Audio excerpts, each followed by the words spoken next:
Welcome to Transit Unplugged. I'm Paul Comfort. Great to be with you on another edition of the world's leading transit executive podcast, Transit Unplugged. This week, news and views. We have a packed episode for you today with a great newsmaker interview with Alexander Pazuchanics, who talked to me in Dubai recently about the work he's doing on digital curb management in Paris and the implications for cities around the world. That'll be our newsmaker interview right after my travelogue from my trip to the top of the world in Dubai. And then at the end of the show, on our future public transportation segment, we'll tell you about several of the events coming up where I'll be at and hopefully can meet you there. But first, my trip to the top of the world in Dubai. I recently traveled to the city-state of Dubai in the United Arab Emirates. You may not be aware, but Dubai is one of 7 city-states in the UAE. And is really considered the commercial capital of that country. And I was there at the invitation of UITP, which is the International Association of Public Transport. I kind of like to think of it as APTA, but a global association. It's a worldwide network that brings together all the public transport stakeholders, and they do a tremendous job. Mohammed Mezgani is the CEO of the organization, a good friend of mine. And it was their first in-person event since the pandemic hit in 2020. Normally, they're holding, lots of events during a year. The one that was the global event, which I was able to attend in Sweden, was supposed to be in Melbourne this year. And that got canceled last year due to the pandemic. But this was their first in-person event, and it was their Middle East, North Africa Transport Congress and Exhibition called MENA. It was held at the Dubai World Trade Center. They had 1,200 registrants. It was a packed house and a wonderful time. And, you could tell there was a lot of pent up emotion and excitement about being together in person. While I was there, I wanted to host a live CEO roundtable at our Transit Unplugged stand, film an episode of our new Transit Unplugged TV show there, featuring the UITP conference, the Dubai Roads and Transport Authority, and its leader, Ahmad Barosian, plus the Dubai World Expo, which was being held there, record a couple podcasts and meet everyone that I wanted to meet. And guess what? I got to do it all and more. And I'm going to cover the details of it in an upcoming article, which will be in Mass Transit Magazine if you want to read it all. But today I'm just going to cover a few of the highlights. Dubai is 9 hours ahead of us here in the Eastern United States. It's 12.5-hour flight there, 14-hour flight back. And the flight was great. I was on Emirates Air, which is phenomenal, great service. They had the first day there, kind of getting acclimated to the area. And then they had a welcome reception. We had a dinner. Trapeze hosted a dinner with some of our friends from around the world. It was right near the Burj Khalifa, the tallest building in the world, and the dancing fountains next to the Dubai Mall. It was a wonderful evening. I got introduced to, the Middle Eastern diet, all the different types of vegetables and meats mixed together in new and exciting ways, and really enjoyed eating that way. I mean, as you know, I've lost 50 pounds last year. And I'm pretty strict on my diet to keep it off. And I ate whatever I wanted there. And you know what? I only gained 1.5 pounds after eating, great meals. So you could just tell their food is healthy and just wonderful. So anyway, that was just a side note, but I really enjoyed all the different foods there. They kind of bring out lots of different plates of food. You share it family style. For the Congress itself, it was a wonderful event put together great by the UITP staff. The exhibition hall looked like, my wife was looking at it. I was showing it to her and my kids on my phone and said, it looked kind of like, futuristic Star Trek kind of thing. And that it was just a great trade show.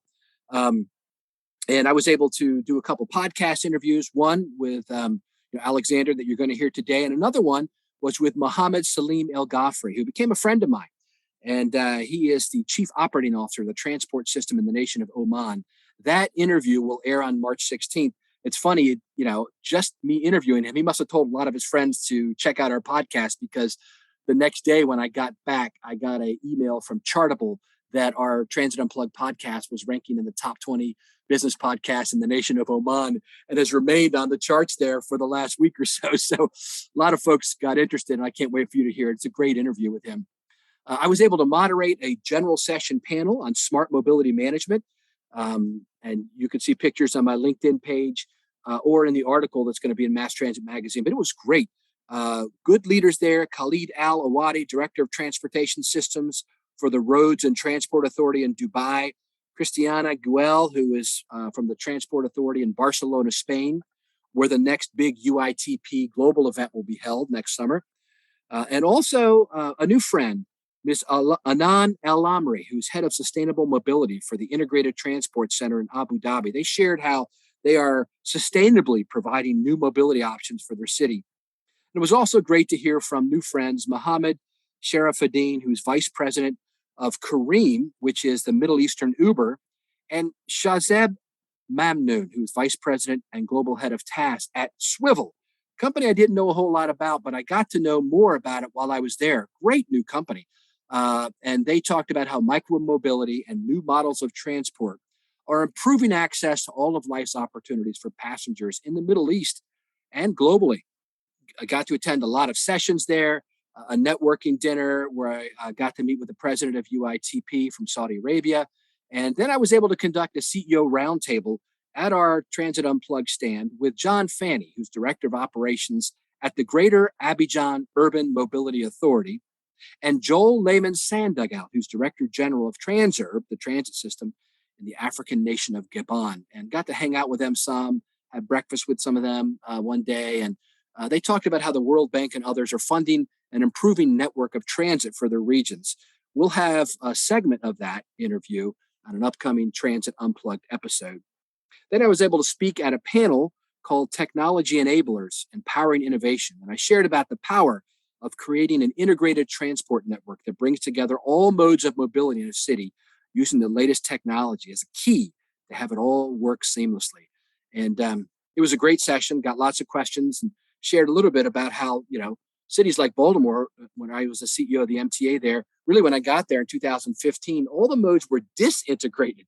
The light rail, the subway, which pops up under Johns Hopkins University as one of the main stations, the bus system, the commuter train system, MARC, which goes down to Washington, D.C., to Union Station, and the 350 buses we had at the time running commuter buses. They all kind of ran separately, independently, in their own silos. And really, that was part of the plan we did in putting together the Baltimore Link program, was to link it all together so that people could access all of the opportunities and all the modes. And that's what's happening really around the world now in cities.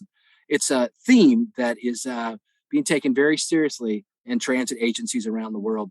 And it was really one of the great lessons I learned there is how cities like Dubai are doing just that and using a form of transport that's not often integrated into the transport system. I was able to visit with my friend Ahmed Barosian, who is CEO of Dubai's public transport agency, which is the Roads and Transport Authority, in his office and interview him for our April 8th episode of Transit Unplugged TV on YouTube. And he shared how Dubai's almost 12,000 taxi cabs are an integral part of their transport network.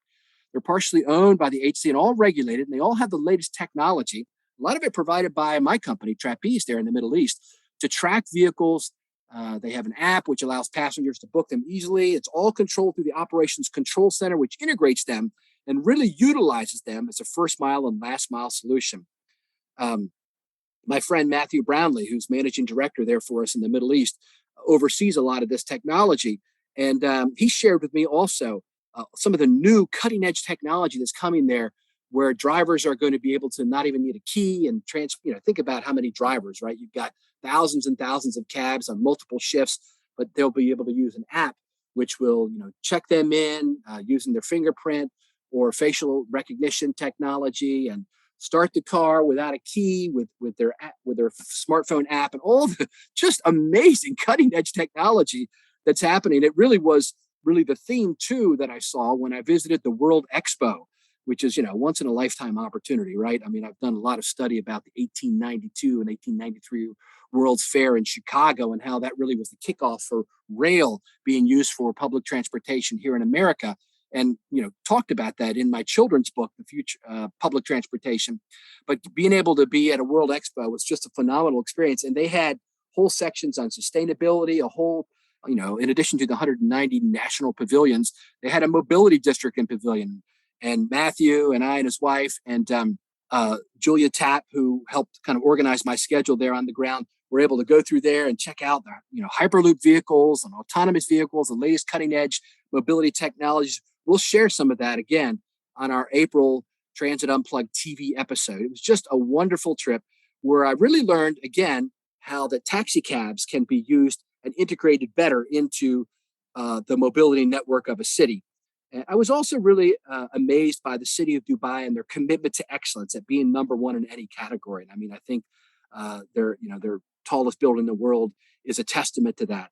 And it was also great to be back with people again, in person. Hopefully we are, past this pandemic and can again meet in person safely at events around the world. And I'll be sharing some of the events that I'll be coming to and some of the things happening in the future public transport segment later on this episode. For now, stay tuned and plug in for this great interview with Alex when he talks about the work he's doing in Paris and what can be done around the world for really managing curb space in cities on today's episode of Transit Unplugged. We're live at UITP MENA in Dubai, where over 1,000 registrants are here learning about all the latest trends in public transportation. And I'm excited to have with me at the Transit Unplugged booth, Alexander Pazuchanics, who is head of policy and partnership at Vianova. Thanks for being with us, Alex. Yeah, my pleasure. Alex is, you listen to the podcast, right? Absolutely. Yeah. Great to have you with us on this episode of News and Views. You're our newsmaker today. You and I were talking yesterday about something you're working on now, which I think is very exciting. I've heard it happen around the world, and it's basically how cities can better manage their curb space, right? Yep. Tell me some about that. Yeah, so digital curb management is the sort of new emerging concept of making sure that instead of using complicated parking signs that say no parking here from the hours of X and Y, that you actually have the ability to have a dynamically changing curb that responds to the type of needs that you have at any given time, right? So in the morning, perhaps the curb's available for loading and unloading. In the afternoon, maybe it becomes a bus lane for sort of BRT-like access. Perhaps it's paid parking in the evening with that paid pricing being variable depending on the demand. So the vision is this idea that you have a dynamic and kind of changing curb. The way that you accomplish that first is starting with knowing what you've got in the first place, right? Being able to inventory and map the existing curb, what's available, what space is available, and sort of how it's regulated now. And then starting to go from that into starting to make some experimentations in dynamic interaction or dynamic use of that curb. That's interesting. It sounds like then cities that are looking at this, and I know you're in Paris, is where you live and work, and they're looking at this, as I've heard other cities too. It basically is taking something that right now is a free-for-all for everyone and turning it into an asset that the city manages. Am I saying that right? Yeah, the reality is there's a lot of inefficiency in the way that the curb is designed right now, right? You frequently have issues of double parking where everyone is trying to get into the same spot. At other times, the curb may be underutilized, right? Or certainly underpriced.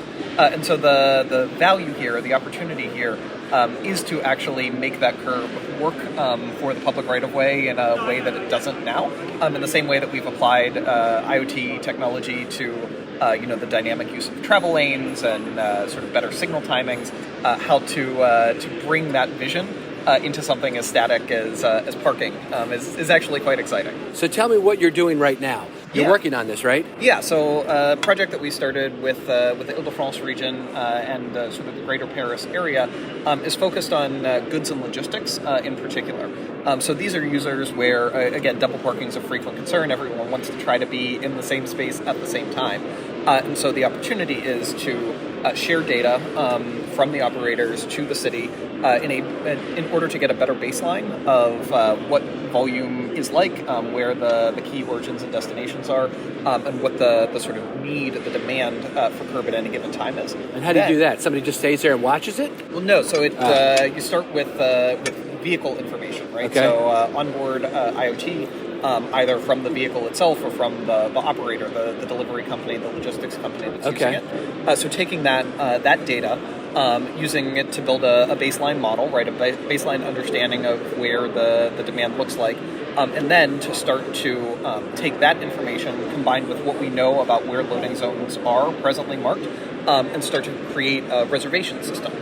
So essentially, access to spots can be earmarked or allocated to a particular operator for a particular time in order to make sure that we minimize conflicts that happen. Different logistics operators need the curb for different purposes, right? Someone who is unloading a day's worth of groceries into a grocery mart may be different than someone who's dropping off a package. Oh, yeah. And so the key is making sure that you're optimizing those uses to the actual time that's necessary to complete them. Interesting. So right now you're in the process of data gathering, so to speak, and mapping out geospatially as well as schedule-wise. Yep. And then what comes next? Yeah, so there's a lot of emerging work now on the process of a curb standard, right? How do we make sure that everyone is communicating information, both users and owners of the curb, so to speak, communicating through a curb data specification. So our company and a number of others are working with cities around the world on curb data specification that's led by the Open Mobility Foundation out of the US. The key is then to apply that concept, that standard, to that data reporting and ultimately build the app, the experience of reservation and management on the city side so that they're able to see kind of what curb is being overused, underused, and either price or potentially reallocate right of way in order to accommodate it. And how would they physically manage that? I mean, would there be outreach to the companies that use it and say, hey, we're going to charge you $5 an hour or something like that, or what's the... So, I mean, the vision is ultimately, or doesn't need to be priced necessarily. Okay. The opportunity is to better do that timing so that there's a shared value for both. I think the first step would be to start to say, do we actually have enough curb to cover the demand that we have here?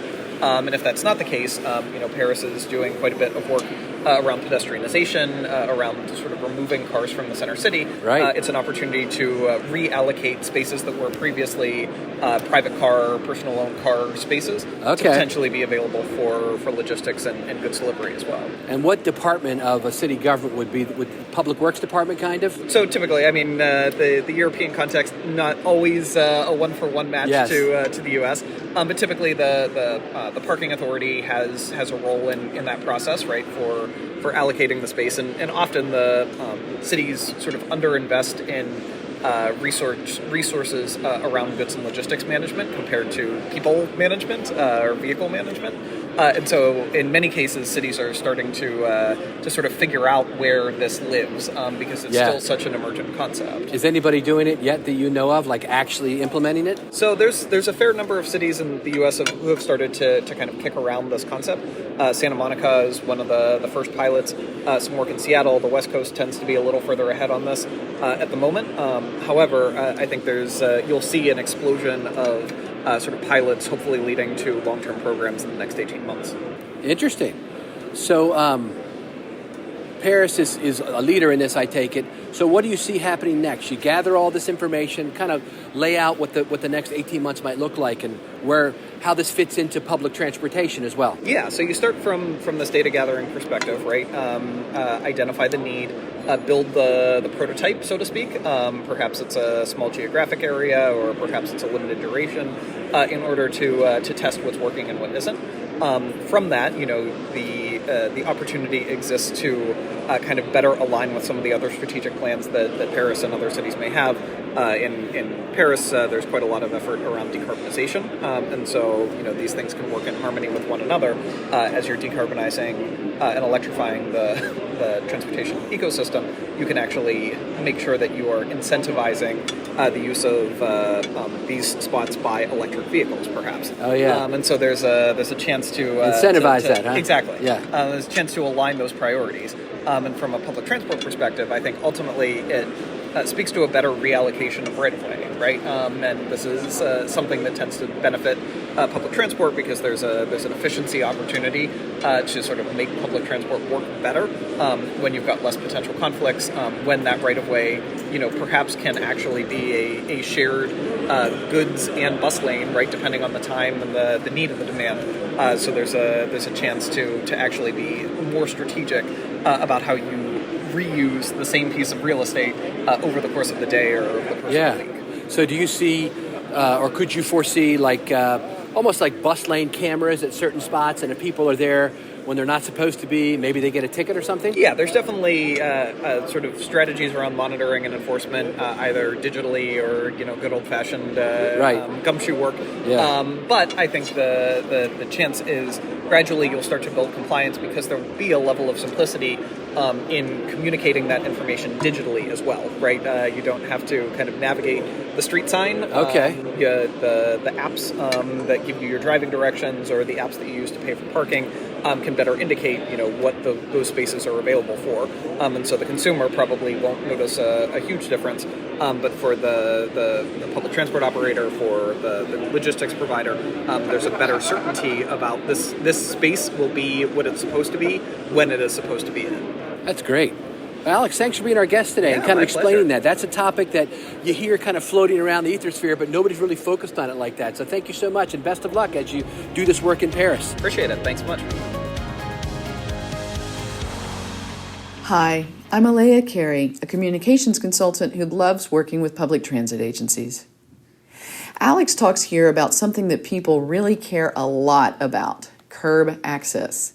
And I don't know about you, but I have found that when you change something that people really care a lot about, you can get a lot of reactive and angry responses. But public life involves changes. So what are some of the ways of communicating about those changes that help people stay calm? First, start early. Got a big change coming? Start your communications plan as soon as is responsibly possible. Give people a lot of lead time, because guess what? Even though this thing is near and dear to them, they probably won't pay attention until they've heard about the change several times. Next, communicate your upcoming change in a lot of different formats. Inventory how many different forms of media you can use to get your point across.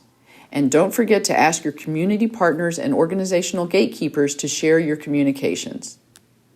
Finally, use humor, or at least be lighthearted. Yes, humor can be risky, so if you don't feel safe being funny, at least keep the tone light and focused on the benefits of what's ahead.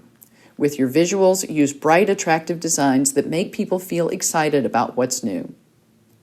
If you'd like to talk more about communicating big changes or anything else related to communications and public transit, look me up on LinkedIn. My first name is spelled E-L-E-A, last name C-A-R-E-Y. Hi, this is Mike Bismeyer, Regional Sales Director for Proterra, and this is Mike's Minute, where we talk about leadership, mentorship, and kindness with the hopes it'll inspire you to pay it forward. This past Thursday was Random Act of Kindness Day, a day I always enjoy celebrating, and I'm confident that all the changemakers listening continue to make a difference and commit random acts of kindness in their communities. However, it definitely should not stop there. Kindness should be shared and practiced every day. I often talk about the impact that kindness has both on the recipient and those who are leading with kindness. It's a great opportunity to take a quick look at the impact we can have both on our everyday lives, along with our workplaces, and specifically within transit. How can transit promote kindness in the communities we serve? Well, it can be as easy as empowering your staff, aligning with advocacy, charities, and the amazing things they are doing outside of the work that fall within your service areas. Perhaps review your agency's own social outreach initiatives or community partnerships and engage your staff on ideas of how to greater impact those organizations. Employee spotlights, specific ad campaigns that highlight those community groups, or it can be as simple as changing a destination sign to spread a specific message, like kindness is cool. In any event, kindness is contagious. It has an amazing effect both on the morale and personal satisfaction, and should start from the top. It should also be a focal point of how you deliver your message both in the workplace and in your everyday life. Lastly, we're coming up on Pink Shirt Day, Anti-Bullying Day in Canada this coming Wednesday, February 23rd. Another cause that I'm heavily involved in and have been for many years. I look forward to seeing you all wearing pink in support, and want to thank all the community sponsors that I'm working with that continue to spread the message, raise awareness, and funds. Thanks for listening. Kindness is cool, and have a great week. Thanks for sticking with us today on the Transit Unplugged podcast, the world's leading transit executive podcast heard in 100 countries. Hopefully you enjoyed all the great, the interview and, the feedback from Elea and Mike and our opening segment of the lessons that I learned while I was in the UITP MENA conference in Dubai and afterwards. Just a great trip. And that's really what I want to talk about today on the future public transport segment, is now that it appears we are moving past the pandemic and maybe moving to an endemic stage, there's a lot more events happening. And I'm going to be speaking at and attending lots of events and filming for our Transit Unplugged TV show. And I wanted to let you know where I'm going to be at. If you want to say hello, drop me a line at paul.comfort@trapezegroup.com or my LinkedIn page. Big events coming up. I'll be in Florida filming at Jacksonville Transit Authority and Palm Tran the first week of March. Looking forward to bringing to you in future episodes of Transit Unplugged TV all the great innovations that are happening, at Jacksonville Transit, where they've got the autonomous vehicle test and learn facility, and all the great things that Nat Ford, the CEO, is doing there, and his team. We'll be interviewing folks beyond just Nat, also some of his senior executive team. And then at Palmtran with Clinton Forbes and Valerie Nielsen and others, we're going to talk about how transit agencies can work closely with their MPOs and local governments to create amazing innovations for public transportation. It's going to be a great couple episodes of the TV show, and we'll pull out some podcast interviews there as well, hoping to meet with Brightline Trains. Just about got that set up to talk to you about high-speed rail innovations that are happening from the private sector. Then shortly after that, I'll be in Boston at Smart Transit from the 15th to the 17th of March. I'll be speaking there. Right after Steve Poftak, the CEO of MBTA, speaks, I'll be the second keynote speaker there, and looking forward to seeing some of you there as well. Also be available to sign books, etc., there at this Smart Transit conference. Then I'll be attending the Think Transit conference and participating in that. That's Trapeze's and Vontus's big once-a-year annual conference. We haven't been able to have it for a while due to COVID. This is our first back-in-person one. It's being held on March 20th through the 23rd at the Omni Fort Worth Hotel in Fort Worth, Texas. We expect close to 400 attendees. I encourage you to attend, especially if you're a member of kind of executive team, C-level at transit agencies. You might be a chief executive, you might be a chief financial officer, a chief operating officer, maintenance officer, or vice president of some type of a transit agency. I'm going to be hosting, we're calling the Executive Summit, like I've done for the past few years, and it is just for you. It's learning from each other. So it's a room full of people who are executives in transit agencies and really no one else. So you can talk freely among yourselves with lots of panels. We're going to be discussing mobility on demand, zero fares, zero emission buses, transit leadership in a post-pandemic world, effective driver and mechanic recruitment, implementing the new federal transportation reauthorization infrastructure acts, getting riders back on the bus, transit's response to homelessness and mental health, equity and inclusion, working with MPOs and local governments, and many other topics for a full day and a half on Monday and Tuesday of that week of March 21st through the 22nd. We'll be doing this at this Executive Summit, and it's only $149 to register, and it gives you access to the entire 3-day conference with food, etc. I'd encourage you to just Google Think Transit, Trapeze, and register now. We have a hotel special rate with a hotel that lasts through the end of the month. You should attend. Look at some of the people I've got coming who are going to be speaking. Alex Wiggins, CEO of New Orleans Regional Transit Authority. Clinton Forbes, Executive Director of Palmtran. Gary Rosenfeld, my buddy from Memphis Area Transit Authority, is going to be moderating the panel. Holly Arnold, who is CEO of the Maryland Transit Administration. Lauren Skyver, Sunline Transit CEO.